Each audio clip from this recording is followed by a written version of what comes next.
Bismillahirrahmanirrahim. Assalamualaikum warahmatullahi ta'ala wabarakatuh. Alhamdulillahi rabbil alamin. Wabihi nasta'in wala umuri dunya waddin. Wassalatu wassalamu ala asyrafil anbiya'i wal mursalin. Sayyidina Muhammadi wa ala alihi wa sahbihi ajma'in, amma ba'd.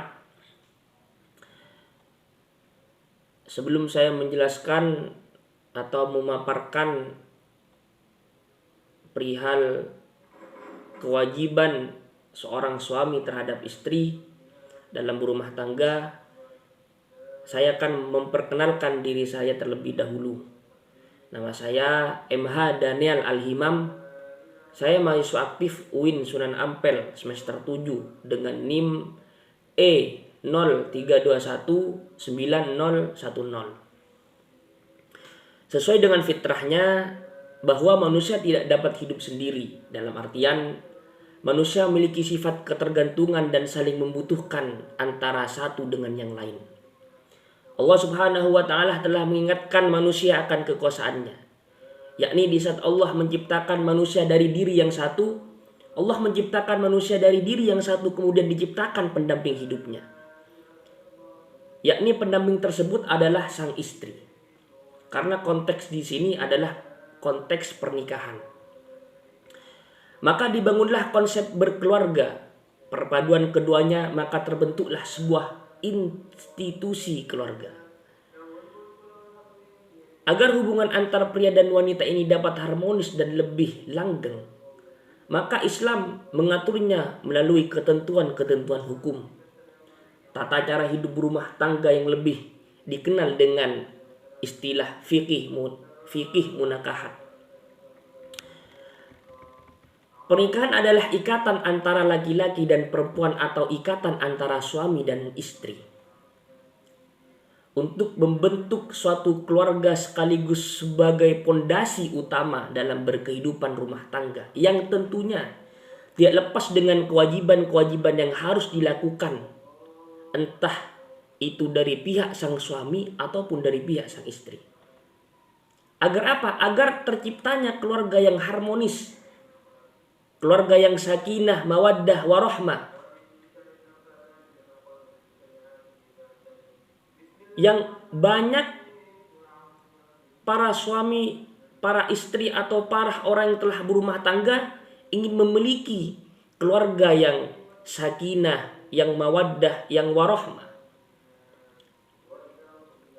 Jadi pada dasarnya kewajiban adalah segala perbuatan yang harus dilakukan oleh individual, atau kewajiban yang harus dilakukan oleh pihak sang suami, atau sebaliknya kewajiban yang harus dilakukan oleh pihak sang istri.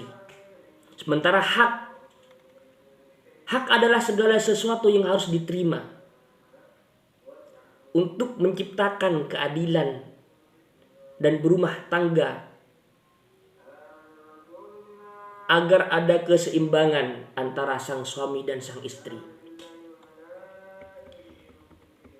Jadi di sini tupoksi saya akan menjelaskan perihal kewajiban seorang suami terhadap istri. Kewajiban yang pertama, memberikan mahar atau mas kawin ketika dia akad. Allah Subhanahu wa ta'ala juga berfirman dalam surat An-Nisa ayat 4. A'udzu billahi minasyaitonir rajim. Bismillahirrahmanirrahim. Wa atun nisaa shaduqatihinna nihla fa in tibna lakum an syai'in minhu nafsan fakuluhu hani'am mari'ah, yang artinya, dan berikanlah mas kawin atau mahar kepada perempuan yang kamu nikahi sebagai pemberian yang penuh kerelaan. Kemudian jika mereka menyerahkan kepada kamu sebagian dari mas kawin tersebut secara senang hati, maka terimalah dan nikmatilah pemberian itu dengan senang hati. Dalam tafsir Al-Misbah yang dikarang atau sang mufassirnya adalah Muhammad Quraisy Shihab, pemaknaan sodukot, mas kawin Kenapa sodukot dimaknai dengan mas kawin? Karena sodukot adalah bentuk jama dari sodukoh, yang artinya kebenaran. Nah, apa korelasinya? Hal ini dikarenakan mas kawin didahului oleh janji. Nah, dan pemberian mas kawin ini merupakan bukti dari kebenaran janji tersebut. Selanjutnya, kewajiban suami terhadap istri yang kedua adalah memberikan nafkah. Suami mempunyai kewajiban dalam memberikan nafkah untuk keluarganya tanpa terkecuali. Wajib menafkahi sang istri. Wajib pula menafkahi semua anak-anaknya. Bahkan sang suami pun juga mempunyai tanggung jawab untuk memberikan sedikit hartanya terhadap orang tua. Allah Subhanahu wa taala pun juga berfirman dalam surat Al-Baqarah ayat 233 yang artinya, dan ibu-ibu hendaklah menyusui anak-anaknya selama 2 tahun penuh bagi yang ingin menyusui secara sempurna, dan kewajiban ayah menanggung nafkah. Nah, ini perlu digarisbawahi. Di ayat ini dijelaskan bahwa kewajiban ayah menanggung nafkah dan pakaian mereka dengan cara yang patut. Seorang tidak dibebani lebih dari kesanggupannya. Janganlah seorang ibu menderita karena anaknya, dan jangan pula seorang ayah menderita karena anaknya. Ahli waris pun berkewajiban seperti itu pula. Apabila keduanya ingin menyepih dengan persetujuan dan permusyawaratan antara keduanya, maka tidak ada dosa antara keduanya. Dan jika kamu ingin menyusukan anakmu kepada orang lain, maka tidak ada dosa bagimu memberikan pembayaran dengan cara yang patut. Bertakwalah kepada Allah dan ketahuilah bahwa Allah Maha melihat apa yang kamu kerjakan.